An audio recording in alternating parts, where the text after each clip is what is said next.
everyone and welcome to a brand new episode of Once Upon a Time. ഒരുപക്ഷേ നിങ്ങളുടെ ഈ ഒരു കാര്യം സർപ്രൈസ് ചെയ്തേക്കാം. അതായത് നമ്മൾ ചിരിക്കുന്നതിലൂടെ ഒരു ദിവസം ഏകദേശം 40ഓളം കാലറീസ് ആണ് ബേൺ ആവുന്നത്. അതും ഒരു 10-15 മിനിറ്റ് ചിരിച്ചാൽ മാത്രം തന്നെ ഇത്രയധികം കാലറീസ് ബേൺ ആകുന്നുണ്ട്. അപ്പോൾ കുറേ അധികം ചിരിക്കുവാനും കുറച്ച് നല്ല എമൗണ്ട് കാലറീസ് ബേൺ ചെയ്യാനൊക്കെ ആയിട്ട് നമുക്ക് ഇന്നത്തെ എപ്പിസോഡ് സ്റ്റാർട്ട് ചെയ്യാം. Welcome once again to Once Upon a Time. As we start our show, let's welcome the Comedy Kings. ആദ്യം സ്വാഗതം ചെയ്യുന്നു നമ്മുടെ സ്വന്തം രമേശ് ഏട്ടൻ. നമുക്ക് ഏറ്റവും പ്രിയമുള്ള നമ്മുടെ സ്വന്തം ബക്രു ചേട്ടൻ. Once Upon a Timeന്റെ ഹാസ്യവേദിയിലേക്ക് വെൽക്കം ചെയ്യുന്നു stand up comedian Vineeth from Eramallur.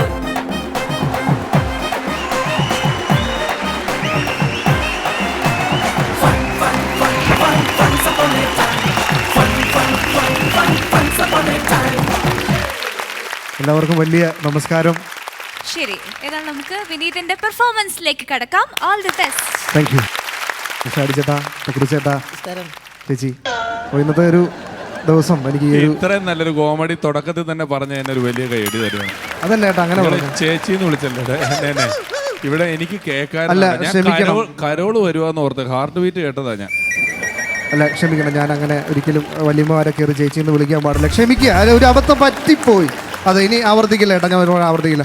എനിക്ക് പിഷാടിച്ചേട്ടൻ എൻ്റെ ഒരു ഗുരുനാഥനായിട്ടാണ് ഞാൻ പിഷാടിച്ചേട്ടനെ കാണുന്നത്. ദൈവമേ, അതെന്താ ചേട്ടാ അങ്ങനെ പറഞ്ഞു? ഞാൻ ചോദിച്ചതാ. എനിക്ക് വലിയ ഇഷ്ടമാണ്. കാരണം മിമിക്രിക്കാരനാവണമെന്ന് ആഗ്രഹിച്ച സമയത്ത് എനിക്ക് ഈ മിമിക്രിക്കാരൻ നമ്പർ പണ്ടുണ്ടല്ലോ ചേട്ടാ, നമ്മൾ ഈ സമിതികളുടെ നമ്പറുകൾ അല്ലെങ്കിൽ ആർട്ടിസ്റ്റിന് ആവശ്യമാണെന്നൊക്കെ ഒരു പേപ്പറിൽ വരും. അപ്പോൾ ഒരുപാട് പേരുടെ അവസരം ചോദിച്ചിട്ട് ആരും അവസരം തന്നില്ല. ആ സമയത്ത് ഒരു സിനിമാമംഗളത്തിൻ്റെ ഒരു പേജിൽ പുതിയ പ്രതിഭകൾ എന്നൊക്കെ പറഞ്ഞിട്ട് രമേശ് ചേട്ടൻ്റെ ഒരു പഴയ നല്ല ചിത്രം, ഇപ്പോഴും നല്ല പടമാണ്. അപ്പോൾ ആ ചിത്രത്തിൻ്റെ താഴെ രമേശ് പിഷാരടി വെള്ളൂര് താമസം എന്നൊക്കെ പറഞ്ഞ ചേട്ടൻ്റെ ഡീറ്റെയിൽസ് താഴെ 9446 തുടങ്ങുന്ന നമ്പരും ഉണ്ട്. ഞാൻ എൻ്റെ വീട്ടിലെ ലാൻഡ് നമ്പറിൽ നിന്ന് ചേട്ടനെ വിളിച്ചു. ചേട്ടനെ വിളിച്ച് ഇങ്ങനെ പരിചയപ്പെട്ട് ഞാൻ പറഞ്ഞു, ചേട്ടാ, ഞാൻ ആദ്യം ചോദിച്ച ചോദ്യം ഇതാണ്, ചേട്ടാ നിങ്ങളുടെ കൂടെ എന്നെ കൂടി ചേർക്കാമെന്ന് ചോദിച്ചു. അപ്പോൾ ചേട്ടനൊന്ന് ചിരിച്ചു. ഇപ്പോഴും എൻ്റെ ചെവിയിൽ ആ ചിരിയുണ്ട്. അപ്പോൾ എന്താ എന്നെ കളിയാക്കി അതെന്താ ചിരിച്ചെന്നറിയോ?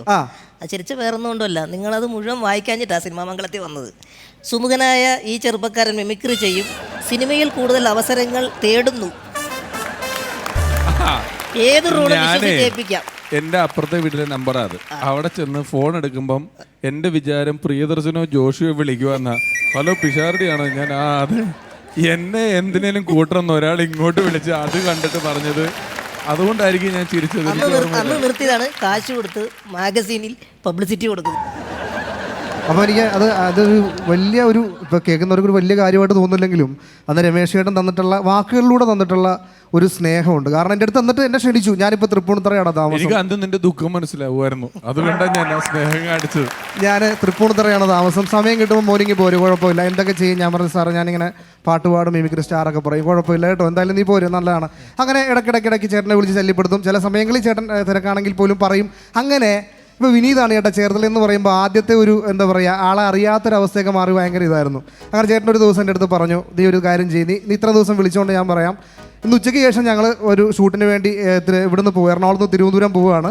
രാവിലെ തൃപ്പൂണിത്തറ വരാമെങ്കിൽ നമുക്ക് മീറ്റ് ചെയ്യാം, നിൻ്റെ മിമിക്രി നമുക്ക് നോക്കട്ടെ, എന്തെങ്കിലും ചെയ്തു തരാൻ പറ്റുമെങ്കിൽ നമുക്ക് ചെയ്തു തരാമെന്ന് പറഞ്ഞു. അതിന് ശേഷം എനിക്ക് വീട്ടിൽ നിന്ന് അങ്ങനെ പോരാനുള്ളൊരു എന്താ പറയുക, അത്ര പ്രോത്സാഹനമില്ലാത്തൊരു ചുറ്റുപാടായതുകൊണ്ട് ഞാൻ ചേട്ടനെ വന്ന് കണ്ടില്ല. അന്ന് ഞാൻ ചേട്ടനെ പിന്നീട് ഒരു ദിവസം വിളിച്ചിട്ട് ഞാൻ പറഞ്ഞു, ചേട്ടാ എനിക്കങ്ങനെ ആ സമയത്ത് പനിയായിപ്പോയി എന്ന് പറഞ്ഞൊരു നുണ ഞാൻ ചേട്ടനോട് പറഞ്ഞു. ഞാൻ ചേട്ടനോട് ആദ്യമേ മാപ്പ് പറയുകയാണ് കേട്ടോ, അല്ല ആദ്യമേ തന്നെ മാപ്പ് പറയുകയാണ്. എനിക്ക് അറിയില്ലായിരുന്നു ഇനി ഞാൻ നോക്കി വിട്ടോളാം. അത് മാത്രമല്ല, ദിവസം മാപ്പ് പറയുമ്പോൾ കൈയ്യടി കിട്ടുന്ന ആദ്യമായിട്ടാ കേട്ടോ. അതെന്നാ അങ്ങനല്ലേ? ഇവരിയ്ക്കുക, കൈ അടിച്ചില്ലെങ്കിൽ അവരെന്നോട് മാപ്പ് പറയേണ്ടി വരും, പറഞ്ഞടിപ്പിക്കുക. അതാ. അപ്പോൾ ചേട്ടാ ഞാൻ ഈ പറഞ്ഞത്, ഈ നുണ എന്ന് പറഞ്ഞാൽ നമ്മുടെ നിത്യജീവിതത്തിൽ ഒഴിവാക്കാൻ പറ്റാത്ത കാര്യമാണ്. ചിലപ്പോൾ നമ്മൾ ചെറിയ നുണകളെ പറയാത്ത ആൾക്കാരുണ്ടാവില്ല, അല്ലേ ചേട്ടാ? ശരിക്കും പറഞ്ഞാൽ ഈ നുണ പറയുന്ന ആൾക്കാർക്ക് 2 ലക്ഷ്യങ്ങൾ ഉണ്ടാവാറുള്ളൂ. ഒന്നെങ്കിൽ ആ സിറ്റുവേഷനിൽ നിന്ന് പറഞ്ഞ് രക്ഷപ്പെടുക എന്നുള്ളതോ, അല്ലെങ്കിൽ ഈ പറഞ്ഞ പോലെ ഒരു വലിയ ആപത്തിനെ നമ്മൾ ചെറിയൊരു നുണ കൊണ്ട് ഒതുക്കി വിടുക എന്നുള്ളതാണ്. ഈ നുണയെക്കുറിച്ച് കൂടുതൽ ആലോചിക്കുമ്പോൾ നമ്മൾ കാണുന്ന പല TV പരസ്യങ്ങളും നുണയാണ് ചേട്ടാ, ശരിയല്ലേ? ചില എണ്ണ, ചില സോപ്പ്, ഈ സോപ്പ് തേച്ച് കഴിഞ്ഞാൽ വെളുക്കുമെന്ന് പറയും. നമ്മൾ ഈ സോപ്പ് തേച്ച് കഴിഞ്ഞാൽ വെളുക്കുമെന്ന് പറഞ്ഞ് ഇന്ന് വരെ സോപ്പ് തേച്ച് വെളുത്തവർ ആരെങ്കിലും ഈ കൂട്ടത്തിലുണ്ടോ? ഇല്ല. ഈ എണ്ണ തേച്ചിട്ട് മുടി പോവില്ല എന്ന് പറഞ്ഞിട്ട് മുടി വളർന്ന ആരെങ്കിലും ഉണ്ടോ? അതും ഉണ്ടാവില്ല എന്ന് പറഞ്ഞ പോലെ തുടങ്ങുകയാണ്. പക്ഷേ നമ്മുടെ കേരളത്തിൽ കൃത്യമായിട്ട്, അല്ലെങ്കിൽ ഇന്ത്യയിൽ കൃത്യമായിട്ടൊരു സത്യസന്ധമായ പരസ്യം കൊടുക്കുന്ന ഒരു സംഭവം മാത്രമേ ഉള്ളൂ, ഒരു പ്രോഡക്റ്റ് മാത്രമേ ഉള്ളൂ. ബക്രു ചേട്ടാ, എന്നാന്നറിയാവോ? മദ്യം. അതിൽ കൃത്യമായിട്ട് വെണ്ടക്കാക്ഷരത്തിൽ എഴുതി വെച്ച് നോക്കുക, ഇത് ആൽക്കഹോൾ കഴിക്കുന്ന അപകടമാണ്, മദ്യപാനം ആരോഗ്യത്തിന് ഹാനികരമാണ്. എന്നാലും ഞാൻ ഇതുപോലെ ഒരു പരസ്യം കണ്ടിട്ട് കൊടുത്തായിരുന്നു, വിളിച്ചിട്ട് ഇതെന്താ സംഭവം എന്നറിയാനായിട്ട്. അപ്പോൾ എന്നോട് അവർ ചോദിച്ചു, ഇപ്പം നിങ്ങൾക്ക് എത്ര അടി പൊക്കം ഉണ്ടെന്ന് ചോദിച്ചു. ഞാൻ സത്യസന്ധമായിട്ട് പറഞ്ഞു 2.25 അടി കഷ്ടിച്ചുണ്ടാവുള്ളൂ എന്ന് പറഞ്ഞു. സോറി, ഇങ്ങനത്തെ ഞങ്ങൾ എടുക്കത്തില്ലെന്ന്. എന്തായിരുന്നു അറിയോ, ചെരുപ്പിട്ട് കഴിഞ്ഞ് കഴിഞ്ഞാൽ പൊക്കം കൂടുമെന്ന് പറഞ്ഞൊരു ചെരുപ്പിനകത്ത് വെക്കുന്ന ഒരു സാധനം, അതൊരു 4 ഇഞ്ചൊക്കെ അല്ലേ പറ്റുള്ളൂ. അത് സോറി, ഇങ്ങനത്തെ ഞാൻ എടുക്കത്തില്ലെന്ന്. 2.25 അടി എന്ന് പറഞ്ഞപ്പോ അവര് തോറ്റുപോയി. അവർക്ക് വിശ്വസിക്കാൻ ഇതെന്ത് സംഭവം പിടിയിട്ടില്ല. അല്ലെങ്കിൽ അവര് ചെരുപ്പ് ഉണ്ടാക്കി തരും, പക്ഷെ അതിൽ പിന്നെ നിങ്ങളിങ്ങനെ കേറിക്കും. ഈ മുളയിൽ നടക്കൂലേ, പോയിക്കാല്. അത് തന്നെ. മദ്യത്തെക്കുറിച്ച് പറഞ്ഞു വരുമ്പോൾ എൻ്റെ ഒരു കൂട്ടുകാരൻ്റെ കാര്യം പറയേണ്ടി വരും ചേട്ടാ. ഇവൻ ഒരേ ഒരു നുണയെ പറയത്തുള്ളൂ, ഞാൻ മദ്യപിക്കില്ല എന്ന നുണ പറയും. ഈ ഒരു നാട്ടിൽ ഈ ഒരു സ്വഭാവമൊക്കെ അറിയാവുന്നതുകൊണ്ട് പുള്ളിക്കാരൻ ആരും പെണ്ണ് കൊടുത്തില്ല. പുള്ളിയുടെ വീട് നമുക്കറിയാം, ഏകദേശം നമ്മുടെ ഈ വൈക്കത്തിനടുത്തുള്ള ചെമ്പ് എന്ന സ്ഥലത്താണ് പുള്ളിയുടെ വീട്. അങ്ങനെ എൻ്റെ അടുത്ത് വിളിച്ചു പറഞ്ഞാൽ ഞാൻ മൂവാറ്റുപുഴ നമ്മുടെ ഒരു സുഹൃത്തിൻ്റെ കെയർ ഓഫിൽ ഒരു സ്ഥലത്ത് പോയി നമ്മൾ പെണ്ണ് കണ്ടു, അങ്ങനെ ഇഷ്ടപ്പെട്ടു. അവർ അച്ഛൻ ചോദിച്ചു മോൻ കുടിക്കുമോ? കുടിക്കില്ല അങ്ങനെ പറഞ്ഞു. അങ്ങനെ ആ കല്യാണം നടന്നു. ഞങ്ങൾ ചെമ്പിൽ നിന്നൊരു 200 പേര്, അവൻ്റെ കൂട്ടുകാർ, നാട്ടുകാർ, വീട്ടുകാരെല്ലാം നമ്മൾ 200 പേര് കല്യാണം കൂടാൻ വേണ്ടി എന്താ പറയുക നമ്മൾ ചെമ്പിൽ നിന്ന് അങ്ങോട്ട് ചെന്നു. അങ്ങോട്ട് ചെന്നപ്പോൾ എനിക്ക് ഭയങ്കര രസമായിട്ട് തോന്നി. ഈ പെണ്ണിൻ്റെ അച്ഛൻ മാറി എന്ന് പറയുക ചേട്ടാ, ഇനി വരാൻ വേണ്ടി ചെമ്പിൽ നിന്ന് മമ്മൂട്ടി മാത്രമേ ഉള്ളൂ ഭക്ഷണം കഴിക്കാൻ. അങ്ങനെ പറഞ്ഞൊരു അവസ്ഥ അവിടെ ഉണ്ടായിട്ടുണ്ട്. അപ്പോൾ രമേശ് ചേട്ടാ അങ്ങനെ ആ കല്യാണം ഏകദേശം ഫിക്സ് ചെയ്തു. കല്യാണം ഫിക്സ് ചെയ്തിട്ട് അവരെ അങ്ങനെ ചെന്നു. ഇപ്പോൾ ചെറുക്കൻ്റെ കൂട്ടുകാരൊക്കെ ആ സമയത്ത് നമ്മൾ അത്യാവശ്യം കഴിക്കുന്ന സമയമുണ്ടല്ലോ. അപ്പോൾ എൻ്റെ അടുത്ത് പറഞ്ഞിട്ട് എടാ ഞാൻ താലി കിട്ടും, എൻ്റെ ആദ്യത്തെ കല്യാണമല്ല. ഞാൻ പറഞ്ഞു നീ 3-4 എണ്ണം കിട്ടുന്നില്ല, ഒറ്റ കല്യാണമല്ലോ, എനിക്ക് കൈ വിറക്കും, ഞാൻ കൈ വിറകൽ മാറ്റാൻ എന്ത് ചെയ്യണമെന്ന് ചോദിച്ചു. ഞാൻ പറഞ്ഞു കൈ വിറകൽ മാറ്റാനാണെങ്കിൽ തൽക്കാലം നീ വേണം ഒരെണ്ണം എടുത്ത് കഴിച്ചോ എന്ന് പറഞ്ഞു. ഒരെണ്ണം 3 ആയി 4 ആയി 5 ആയി. അവൻ്റെ കൈയും കാലും അടിമുടി വിറച്ചുകൊണ്ടാണ് താലി കെട്ടിയത്. അങ്ങനെ ആ പെണ്ണിനെ അവർ ഒരു വിവാഹ ജീവിതം തുടങ്ങി. അവർ വീട്ടിലേക്ക് ചെന്നു. അപ്പോൾ ഇവ ശരിക്കും പറഞ്ഞാൽ സാധാരണ നാട്ടിലെ ജോലിയാട്ടോ, ഈ കൽപ്പടി പോലത്തെ കഷ്ടപ്പാടുള്ള പണിയാണ്. ഈ പണി എന്നൊക്കെ പറഞ്ഞാൽ നമുക്കറിയാമല്ലോ, ഭയങ്കര ശരീരവേദനയും നടുവേദനയും പ്രശ്നങ്ങളും ഉണ്ടാവും. അങ്ങനെ ഇവൻ രാവിലെ കുളിച്ച് കുറിയൊക്കെ തൊട്ട് വൈഫിന് ഒരു ഉമ്മ കൊടുത്തു. അങ്ങനെ പറഞ്ഞ പോലെ അവരെ എല്ലാ സ്നേഹത്തിലൊക്കെ പറഞ്ഞിട്ട് പണിക്ക് പോയി. വൈകുന്നേരം ആയപ്പോൾ പിന്നെ ഈ ടെൻഡൻസി ഉണ്ടല്ലോ ഏട്ടാ കഴിക്കുന്നത്. ഒരു 4-5 എണ്ണം കഴിച്ചിട്ട് വീട്ടിൽ വന്നു. ഇച്ചിരിയൊക്കെ മണവും പ്രശ്നങ്ങളൊക്കെ വന്നു. ആ പെണ്ണൊന്നും മിണ്ടിയില്ല, കാരണം കല്യാണം കഴിഞ്ഞൊരു സമയമല്ലേ ആയുള്ളൂ. ഒരു 1.5 കൊല്ലം ഇത് ആവർത്തിക്കുക കേട്ടോ. എല്ലാ ദിവസവും ഇങ്ങനെ മദ്യപിക്കുക. രാത്രി മുഴുവൻ ഇങ്ങനെ മദ്യപിച്ചിട്ട് വരും. രാവിലെ കെട്ടുവിടുമ്പോഴത്തേക്കിനും പറയും നീയാണ് ചാരു എന്ന വൈഫിൻ്റെ പേര്, ചാരു നീയാണ്, മക്കളാണ്, ഞാൻ ഒരു തുള്ളി ഞാൻ കഴിക്കത്തില്ല മോനെ, എനിക്ക് സംഭവിച്ചു പോയി, ഇനി കഴിക്കത്തില്ലെന്ന് പറയും. പിന്നെ പണിക്ക് പോകും, വൈകുന്നേരം പിന്നെയും കഴിക്കും. പിന്നെ പിറ്റേ ദിവസം ചോദിക്കും നിങ്ങൾ ഇന്നലെ കഴിച്ചല്ലേ മനുഷ്യ? അപ്പോൾ പറയും ഒരു സംഭവിച്ചു പോയി, എൻ്റെ നമ്മുടെ ഭഗവാനാണ്, കൃഷ്ണനാണ്, ഇത് പടച്ചവനാണ്, ക്രിസ്തുവാണ്, അത് ഞാൻ ഇനി കഴിക്കത്തില്ലെന്ന് പറഞ്ഞു. പക്ഷേ ഈ പെണ്ണ് പറഞ്ഞു ഇനി കഴിച്ചു കഴിഞ്ഞാൽ ഞാൻ വീട്ടിൽ നിന്ന് കൊണ്ടുവന്നേക്കുന്ന 2 സാധനങ്ങൾ എടുത്തുകൊണ്ട് ഞാൻ പോകുമെന്ന് പറഞ്ഞു. ഇവൻ പിന്നെയും കഴിച്ചിട്ട് പോകുന്നു. അവൾ വീട്ടിൽ നിന്ന് കൊണ്ടുവന്നേക്കുന്ന 2 മക്കൾ എടുത്തുകൊണ്ട് അവൾ വീട്ടിലോട്ട് പോകും. അപ്പോൾ അങ്ങനെയൊക്കെ സിറ്റുവേഷനിൽ എന്നെ ഭയങ്കര വിഷമമായിട്ട് എൻ്റെ ഫോൺ ചെയ്യുക ചേട്ടാ, ഇങ്ങനെ എന്ത് ചെയ്യൂടാ, ഞാനിങ്ങനെ ഇപ്പോൾ അവളും കുട്ടികളും ഇല്ലാതെ എനിക്ക് വീട്ടിൽ നിൽക്കാൻ പറ്റത്തില്ല, കാരണം എൻ്റെ ജീവിതത്തിൻ്റെ ഭാഗമാണ് അവരില്ല, എനിക്ക് പറ്റത്തില്ല. ഞാൻ പറഞ്ഞു നീ ഇത്രയും കണ്ട നുണയൊക്കെ പറഞ്ഞിട്ടല്ലേ, നീ എന്തിനാ ഇങ്ങനെ ആവശ്യമില്ലാതെ വെള്ളം കുടിക്കാനൊക്കെ പോയി. ഞാൻ പറഞ്ഞടാ എന്തെങ്കിലും ഒരു വഴി നീ കാണിച്ചാൽ. ഞാൻ പറഞ്ഞു നീ ഒരു കാര്യം, നീ എന്തായാലും അവളെയും കുഞ്ഞിനെയും പിടിച്ച് സത്യം വിട്ടു, നിനക്ക് എന്തായാലും നീ കൂടി നിർത്തിയില്ല. നീ ക്രിസ്തുനെയും ക്രിസ്തു അങ്ങനെ അള്ളാഹുവിനെയൊക്കെ പിടിച്ച് ഇട്ടു, നീ കൂടി നിർത്തിയില്ല. നീ ഒരു കാര്യം വേറെ എന്തെങ്കിലും രീതിയിലൊരു ഇട്. എടാ ഞാനിപ്പോൾ വിളിച്ചാൽ അവൾ ഫോൺ എടുക്കത്തില്ല. ഞാൻ എന്ത് ചെയ്യണം, നീ വാട്സപ്പ് ചെയ്യും, ഇന്ന ആളെ കൊണ്ട് സത്യം ഞാനത് കൂടി നിർത്തുമെന്ന് പറഞ്ഞ് വാട്സപ്പ് ചെയ്യുമെന്ന് പറഞ്ഞു. വാട്സപ്പ് ചെയ്തു. പിറ്റേ ദിവസം അവൾ തിരിച്ച് വാട്സപ്പിൽ മെസ്സേജ് അയച്ചേക്കുന്നത് നമുക്കിനി ഡിവോഴ്സ് ആവാമെന്ന്. അപ്പം ഞാൻ ചോദിച്ചു എന്നെ കാര്യമെന്ന് ചോദിച്ചു കേട്ടോ. അപ്പോൾ ഈ പൊട്ടൻ എഴുതി അങ്ങോട്ട് അയച്ചേക്കുക, നിനക്ക് ഇത്രയും നാൾ അറിയാൻ പോയായിരുന്നു എൻ്റെ ദേവിയാണ് ഞാൻ കുടിക്കത്തില്ലെന്ന്. ഈ ദേവി ഏതാണെന്ന് ചോദിച്ചോണ്ട് ഇനി ദേവിനെ വിളിച്ചോണ്ട് വീട്ടിൽ വന്നു കഴിഞ്ഞാൽ ഞാൻ തിരിച്ചു വരുവുള്ളൂ പറഞ്ഞാൽ അത് ഭയങ്കര പ്രശ്നം. പുള്ളിക്കാരന് ഭയങ്കര ടെൻഷനായി കേട്ടോ, കാരണം കുടുംബജീവിതമല്ലേ. പുള്ളിക്കാരൻ ഈ പറഞ്ഞ പോലെ അവിടെ പോയി പരാതി കൊടുത്തപ്പോൾ വക്കീൽ വളരെയധികം അവിടുത്തെ ഒരു ശ്രദ്ധേയനായ വക്കീല, എന്നാ കേസുണ്ടെങ്കിലും പുള്ളി കൃത്യമായിട്ട് ഊരിത്തരും. അപ്പോൾ പുള്ളിയുടെ അടുത്ത് എന്നുവെച്ചും പറഞ്ഞു ഈ പറഞ്ഞ പോലെ ചേട്ടാ എനിക്ക് ഈ നാട്ടിൽ ഒന്നാമത് ചീത്തപ്പേരൊക്കെ ഉണ്ടെങ്കിലും ഞാൻ ഈ നാട്ടിൽ അറിയപ്പെടുന്ന ഒരാളാണ്, അതുകൊണ്ട് തന്നെ എൻ്റെ ഈ വിഷയം ഇത് വെളിയിൽ ഒരു കാരണവശാലും പോകരുത്, ഇത് വെളിച്ചം കാണുകയേ ചെയ്യരുതെന്ന് പറഞ്ഞു. പുള്ളിക്ക് ഒരു 5,100 രൂപ ഫീസും കൊടുത്തു. ആ പുള്ളി കൃത്യമായിട്ട് കേസ് ബാധിച്ചു. കേസിൽ ഇവൻ തോറ്റു. അവൻ ഇന്ന് വരെ വെളിച്ചം കണ്ടിട്ടില്ല. 9 വർഷമായിട്ട് ജയിലിനകത്ത് കേട്ടോ കോട്ടയത്ത്. സാധാരണ നമ്മുടെ നാട്ടിൻപുറത്ത് ഇത്തരം പ്രശ്നങ്ങളൊക്കെ വരുമ്പോഴത്തേക്കും ചില രാഷ്ട്രീയക്കാരൊക്കെ ഉണ്ടാവുമല്ലോ കേട്ടോ, അവിടുത്തെ ഉള്ളവരെ സഹായിക്കുക, നമ്മളുടെ എന്ത് അല്ലേ ശരിയല്ലേ ഞാൻ പറഞ്ഞു. നമ്മുടെയൊക്കെ നാട്ടിലുണ്ടാവും വെള്ളയൊക്കെ ഇട്ട് നല്ല രാഷ്ട്രീയക്കാർ. അപ്പോൾ നമ്മുടെ നാട്ടിലുണ്ട് ദാമോദരൻ ചേട്ടൻ. അപ്പോൾ പുള്ളിക്കാരനെ നമ്മൾ ഇങ്ങനെ ചോദിച്ചു ചേട്ടാ എന്തെങ്കിലും പ്രശ്നമൊക്കെ ഇങ്ങനെ ഉണ്ടെന്നുണ്ടെങ്കിൽ ചേട്ടാ നമ്മളുടെ കാര്യം ഒന്ന് പരിഗണിക്കാവോ, നമ്മളെ ഒന്ന് സഹായിക്കാവോ, എന്നെ ഉണ്ടെങ്കിൽ ഒരു ഒറ്റ കോള് മതി അവിടെ നിൽക്കും എന്ന് പറഞ്ഞു. ഓ സന്തോഷമായി, കാരണം ഇപ്പോൾ എന്തെങ്കിലും പ്രശ്നം ഉണ്ടെങ്കിൽ നമ്മുടെ ഭാഗത്ത് സംസാരിക്കാൻ വേണ്ടി ഒരാളായല്ലോ ചേട്ടാ. അങ്ങനെ ഒരു അതിർത്തി തർക്കം വന്നു. എൻ്റെ ഈ കൂട്ടുകാരൻ ഇവനും തൊട്ടപ്പുറത്തെ വീട്ടുകാരും തമ്മിൽ വഴക്കായി. ഇതിൻ്റെ നടുക്ക് ഇടപെട്ട ആൾ ഈ ദാമോദരൻ ചേട്ടനാണ്, രാഷ്ട്രീയക്കാരനാണ്. അപ്പോൾ ശരിക്കും പറഞ്ഞാൽ ഈ 2 വശത്ത് നിൽക്കേണ്ട ആൾ തന്നെ, ഒരു നിഷ്പക്ഷമായിട്ട് നിൽക്കേണ്ട ആൾ അവരുടെ കൂടെ നിന്നിട്ട് ഇവനെ തോൽപ്പിച്ചു. രണ്ടാഴ്ചയ്ക്ക് ശേഷം ചായക്കട വെച്ച് ദാമോദരൻ ചേട്ടനെ കണ്ടപ്പോഴത്തേക്കും ഇവൻ ചോദിച്ചു, ചേട്ടാ എന്നാ പരിപാടി ചേട്ടാ കാണിച്ചത്? നമ്മൾ ഇത്രയും കാര്യമായിട്ട് പറഞ്ഞു, നിങ്ങളൊന്നൊരു വാക്കൊക്കെ പറഞ്ഞല്ലോ, നിങ്ങൾ വലിയ കാര്യത്തിൽ നിങ്ങൾ പറഞ്ഞല്ലോ, ഒരൊറ്റ കോള് മതി അവിടെ നിൽക്കുമെന്ന്. ഇപ്പോൾ പുള്ളി ഉടനെ എന്നെ വിളിച്ച് മാറ്റിയെടുത്തിട്ട് പറയും, എൻ്റെ പൊന്നു മക്കളെ രാഷ്ട്രീയമില്ല, എനിക്ക് വേറെ ജോലിയും കൂലിയൊന്നും അറിയത്തില്ലല്ലോ, ചില്ലറ കിട്ടാനുള്ള കോള് കിട്ടി, ഞാൻ അവിടെ നിന്നു, ഒരൊറ്റ കോള് കിട്ടിയപ്പോൾ ഞാൻ ആ ഭാഗത്ത് നിന്നു എന്നുള്ളത് പുള്ളി പറയുകയും ചെയ്തു. അപ്പോൾ ഈ രാഷ്ട്രീയക്കാരൻ ഒരു നാണവും ഇല്ലാതെ കേട്ടോ, ഇത്രയും നാൾ 5 വർഷം മുമ്പ് ജയിച്ചു പോയിട്ട് സ്വന്തം വീട് പോലും അറിയത്തില്ല, സ്വന്തം മണ്ഡലം നോക്കാത്ത രാഷ്ട്രീയക്കാരൻ പിന്നെയും വന്നപ്പോൾ എൻ്റെ അടുത്ത് പറഞ്ഞു, അനിയ എനിക്കിതുപോലെ വോട്ട് ചെയ്യണം, ഞാനിവിടെ എല്ലാ വികസനവും കാര്യങ്ങളും കൊണ്ടുവരും. ഞാൻ പറഞ്ഞു, ചേട്ടാ അവിടെ നിൽക്ക്, ഒരു കാര്യം പറഞ്ഞിട്ട് ചേട്ടൻ പോയാൽ മതി, ചേട്ടൻ ഈ പഞ്ചായത്തിൽ എന്നാ വികസനം ചേട്ടാ കൊണ്ടുവന്നത്? അതിനാണ് നീ പറഞ്ഞ നമ്മുടെ ആൽത്തറ ജംഗ്ഷൻ നിനക്കറിയാമോ? ഞാൻ പറഞ്ഞ ആൽത്തറ ജംഗ്ഷൻ എനിക്കറിയാം, എൻ്റെ ടൈലറിംഗ് ഷോപ്പ് അതിൻ്റെ അടുത്താണ്. അതിൻ്റെ വാതിക്കൽ റോട്ടിലൊരു കുഴി ഉണ്ടായിരുന്നില്ല. ഞാൻ പറഞ്ഞു കുഴി ഉണ്ടായിരുന്നു, ഞാനന്ന് വോട്ട് ചോദിക്കാൻ വന്നതില്ലേ? ഞാൻ പറഞ്ഞു ചേട്ടൻ അന്ന് വോട്ട് ചോദിക്കാൻ വന്നതല്ലേ? ഞാൻ എങ്ങനെയാണെന്ന് വോട്ട് ചോദിക്കാൻ വന്നേ? ഞാൻ പറഞ്ഞു ചേട്ടൻ ഈ കുഴി ഇങ്ങനെ കാല് കവിച്ച് വെച്ചാൽ വന്നേ? ആണല്ലോ. ഇന്ന് ഞാൻ വോട്ട് ചോദിക്കാൻ വന്നേക്കുന്ന ഈ കുഴിയുടെ അങ്ങേയറ്റത്ത് നിന്ന് ഇങ്ങേയറ്റം വരെ ഞാൻ വള്ളം പിടിച്ചിട്ടാണ്.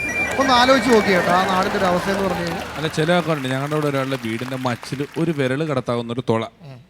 അപ്പോൾ ഈ മച്ചിൽ പണിയെന്ന് പറഞ്ഞാൽ ഓട് ഇളക്കിയിട്ട് ആ മോളിൽ കൂടെ ഇറങ്ങിയിട്ട് വേണം പണിയാൻ, താഴെ നിന്ന് പണിയാൻ പറ്റത്തില്ല. അങ്ങനെ ഒരു വലിയ ആശാരിനെ കൊണ്ടുവന്നിട്ട് ഈ ആൾ പറഞ്ഞത് അത് ഈ മച്ചിൽ ഈ വിരൽ കിടക്കണം. ആ പുള്ളി എന്ത് ചെയ്ത് തുള എന്ത് ഇത് ഇവിടെ ഒരു തുള ഉണ്ടോ അവിടെ ആയിട്ട് മച്ചിൽ ഒരു വിരൽ കിടക്കാനുള്ളൊരു തുളയുണ്ട്, അതൊന്നും നന്നാക്കണം. പുള്ളി ഇവിടെ നന്നാക്കാൻ പറ്റിയില്ല, മേളിൽ കൂടെ ചെന്ന് ഇറങ്ങിയിട്ട് വേണം നന്നാക്കാൻ. ശരി നന്നാക്കാൻ പറഞ്ഞിട്ട് പുള്ളി മേളിൽ കൂടെ കയറി പണി തുടങ്ങി. ഒരു ഉച്ചയായപ്പോൾ ചോറുണ്ണാൻ വേണ്ടി വിളിക്കാൻ വന്നിട്ട് ഈ പുള്ളി അതേ ചോറായി കേട്ടോ പറഞ്ഞപ്പോൾ ആ ആശാരി ആ തുള വഴി ഇറങ്ങി വന്ന് പെർഫോമൻസ് ആയിരുന്നു, നല്ല കോൺഫിഡൻസ്. എനിക്ക് വിനീതിൻ്റെ പെർഫോമൻസിൽ ഏറ്റവും ഇഷ്ടപ്പെട്ടത് നല്ല സ്ഫുടതയോടുകൂടി തന്നെ നമ്മൾ ചെയ്യുന്ന സംഭവത്തിന് നല്ല കോൺഫിഡൻസോടുകൂടി നല്ല ടെമ്പോ ഉണ്ട്. അതുപോലെ തന്നെ ഇതൊക്കെ ഇങ്ങനെ ഒരു കണക്ഷൻ ഉണ്ടെന്നൊന്നും ഞങ്ങൾ അറിയുന്നില്ലല്ലോ. എത്ര ധൈര്യത്തിലാണ്, ഇത്രയും ധൈര്യം ഞാൻ ചാൾസ് ശോഭരാജ് മാത്രമേ കണ്ടിട്ടുള്ളൂ. അതുപോലെ എനിക്ക് കുറേ നാൾ മുമ്പ് സിനിമയിൽ ജോക്കറൊക്കെ ചെയ്യുന്നതിന് മുമ്പാണ് മിമിക്രിയൊക്കെ ചെയ്ത് അത്യാവശ്യം TV സവാരി ഗിരിഗിരി അതുപോലത്തെ ഇതിലൊക്കെ അത്ര ആൾക്കാരെ തിരിച്ചറിഞ്ഞ് അങ്ങനെ ഒന്ന് വരുന്നൊരു സമയമായിട്ട് എനിക്ക് ഇതുപോലെ കോൾ വന്നു. അജയനല്ലേ? അതെ, ഞാൻ ഇന്ന ജ്വല്ലറിയുടെ ആളാണ്, ഒരു പരിപാടി ഉണ്ട് വരണമല്ലോ. അപ്പോൾ എനിക്ക് ഭയങ്കര സന്തോഷമായി, കാരണം ആദ്യമായിട്ടാണ് ജ്വല്ലറിയൊക്കെ ആയിട്ട് ബന്ധപ്പെട്ട പരിപാടിക്ക് നമ്മളെ വിളിക്കുന്നത്. മറ്റേ ആർട്സ് ആൻഡ് സ്പോർട്സ് ക്ലബ്ബ് അതുപോലെ തന്നെ അങ്ങനത്തെ കൾച്ചറൽ പ്രോഗ്രാമുകളാണ് കൂടുതലും വന്നുകൊണ്ട്. ജ്വല്ലറി എന്ന് കേട്ടോടുകൂടി ഞാൻ ഭയങ്കരമായിട്ടൊരു ആവേശത്തിലേ. ഓക്കെ, എന്നാ പരിപാടി എന്ന് പറഞ്ഞു കഴിഞ്ഞാൽ നമുക്ക് 24 മുതൽ 1-ാം തീയതി വരെ ഒരാഴ്ചത്തോളം പ്രോഗ്രാം ഉണ്ടാവും. അത് പറഞ്ഞതോടുകൂടി നമ്മൾ ഒന്നുകൂടെ ഒന്ന് ഉണർന്നു. ഒരാഴ്ച ജ്വല്ലറിയായിട്ട് ബന്ധപ്പെട്ട പരിപാടിയോ, ഭയങ്കര സന്തോഷമായി. അപ്പോൾ എന്താണ്, ആരൊക്കെ വേണം എൻ്റെ കൂട്ടത്തിൽ? ആരും വേണ്ട, നിങ്ങൾ തന്നെ വന്നാൽ മതി. ഞങ്ങൾ ജ്വല്ലറിയുടെ ഒരു ബോർഡ് കൈത്തരും, അതുമായിട്ട് അതിൻ്റെ വാതുക്കെ നിന്നാൽ മതി. ഇന്ന് ഒരാൾ എന്നെ വിളിച്ചിട്ട് പറഞ്ഞു, ഞങ്ങൾ ഒരു ടൂർ പോവാണ്, തിരുവനന്തപുരത്ത് നിന്ന് ബാംഗ്ലൂരിലേക്ക് പോകുന്ന ടൂറാണ്, ഞങ്ങളിങ്ങനെ എൻജോയ് ചെയ്താണ് വരുന്നത്.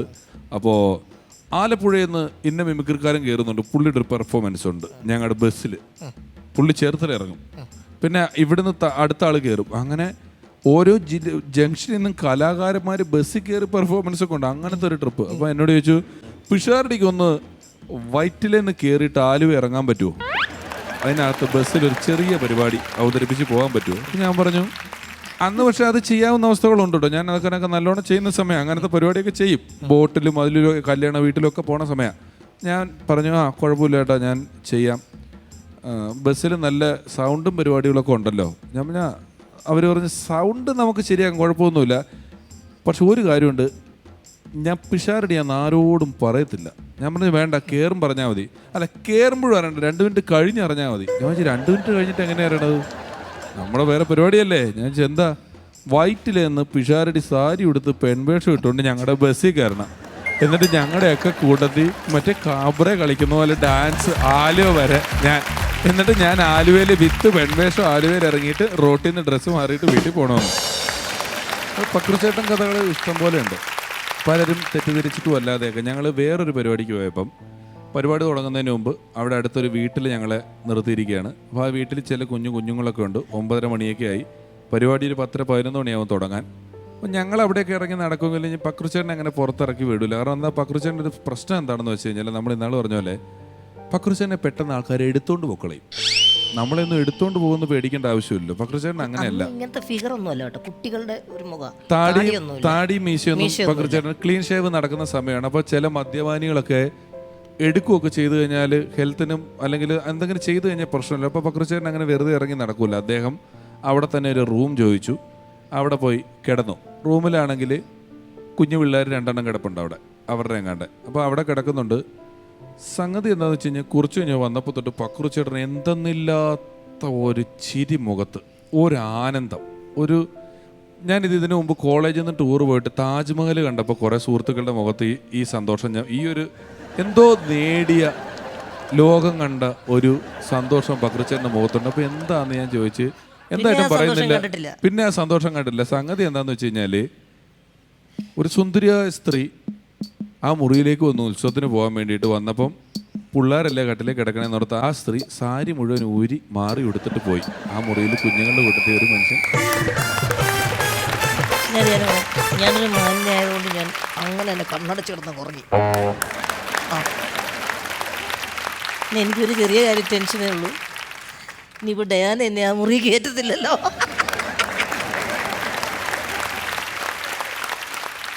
അപ്പോ നല്ല ടെമ്പോ, ഗുഡ് പ്രസന്റേഷൻ. അപ്പൊ അവൻ ശരിക്കും തകർത്തു. Very good, very good.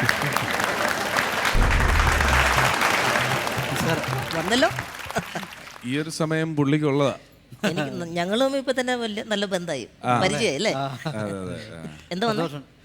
ഞാൻ വന്നത് വേറൊന്നുമല്ല, വിഷാരിക്ക് വല്ലതും കഴിക്കാനോ വല്ലതും വേണോ? വെള്ളമോ ജ്യൂസോ അങ്ങനെ എന്തെങ്കിലും കഴിക്കാൻ ഒന്നും വേണം. അത് ശ്രദ്ധിക്കണമല്ലോ. ഞാനിപ്പോ പ്രത്യേകിച്ച് പണിയൊന്നുമില്ല. ഫൈറ്റ് അല്ലേ ഇതെന്താ പറ്റിയേ? അല്ല, ഇവിടെ പ്രത്യേകിച്ച് എനിക്ക് പണിയില്ല. അപ്പൊ അതുകൊണ്ട് ഇങ്ങനെയുള്ള എനിക്ക് അങ്ങനെയൊന്നുമില്ല, കുഴപ്പമൊന്നുമില്ല. കുഴപ്പമില്ല. ഇല്ല, എനിക്ക് മനസ്സിലായി വിഷാരടി. ഇനിയിപ്പോ നമ്മൾ ഇവിടെ വെറുതെ ഇങ്ങനെ ഒന്നും എന്താ കാര്യം? അപ്പോൾ ഞാൻ ആലോചിച്ച് കഴിഞ്ഞപ്പോൾ എന്തായാലും പിഷാരുടെ കൂടെ ഒന്ന് കൂടാം എന്ന് വിചാരിച്ചു. നിങ്ങളുടെ ഒരു അസിസ്റ്റന്റ്. അയ്യോ, എനിക്ക് തന്നെ ചെയ്യാൻ പണിയില്ല. അപ്പൊ അസിസ്റ്റന്റ് എന്ന് പറയുന്നതിന്റെ ആവശ്യകത വരുന്നില്ലല്ലോ. അത് പിഷാരടിക്ക് അത് ചിന്തിക്കാനുള്ള കഴിവില്ല. കാരണം വെച്ചാൽ അതാണ് ഞാൻ പറഞ്ഞു വരുന്നത്. പിഷാരടിക്ക് അത്യാവശ്യമായിട്ട് ഒരു മേക്കപ്പ് മാൻ്റെ ആവശ്യമുണ്ട്. ഇല്ല ഏട്ടാ, ഞാൻ അങ്ങനെ തന്നെ താൻ ചെയ്യാന്നല്ല. അല്ലെ ഇവിടെ കമ്പനി മേക്കപ്പ് ഉണ്ടല്ലോ, അല്ലാതെ എനിക്കൊരു മേക്കപ്പ് മാൻ്റെ ആവശ്യം അത്യാവശ്യമല്ല. തന്നെ താൻ ചെയ്യരുത് ഒരിക്കലും. ഒരു അസിസ്റ്റന്റിന് വെക്കപ്പോൾ ഒരു മേക്കപ്പ് മാൻ കൂടെ ഉണ്ടെങ്കിൽ ഇപ്പൊ ഇവിടെ എന്താ അതുകൊണ്ട് ശ്രദ്ധിച്ചല്ല. അതൊക്കെ കറക്റ്റ് ചെയ്യാൻ ഒരാൾ വേണം. അതൊക്കെ ഞാനുണ്ടെങ്കിൽ അതൊക്കെ കൃത്യമായിരിക്കും. എന്തായാലും അപ്പൊ ഞാൻ ഒരു മേക്കപ്പ് മാനായിട്ട് എന്നും കൂടെ ഉണ്ടാവും. ഇനിയിപ്പോ നമ്മള് ഇങ്ങനെ യാത്ര ചെയ്യുന്ന സമയത്തൊക്കെ ചിലപ്പോൾ പിഷാരടിക്ക് വിശക്കും. ഈ വിശന്നാലും നിങ്ങൾ മേക്കപ്പ് മാനല്ലേ, അതുമായിട്ട് നിങ്ങൾക്ക് ബന്ധമില്ലല്ലോ. അല്ലല്ല, പിഷാർ പോണ വഴിക്ക് പിഷാരടിക്ക് ഒരു പൊറോട്ട എന്നൊന്ന് ആഗ്രഹം ഉണ്ടായി. ഞാൻ പൊറോട്ട അടിക്കാറായിട്ട് മാറും. നല്ല ചൂടൻ പൊറോട്ടയും പൊരിച്ചങ്ങോട്ട് കൊടുക്കും, കറിയും കൂട്ടി.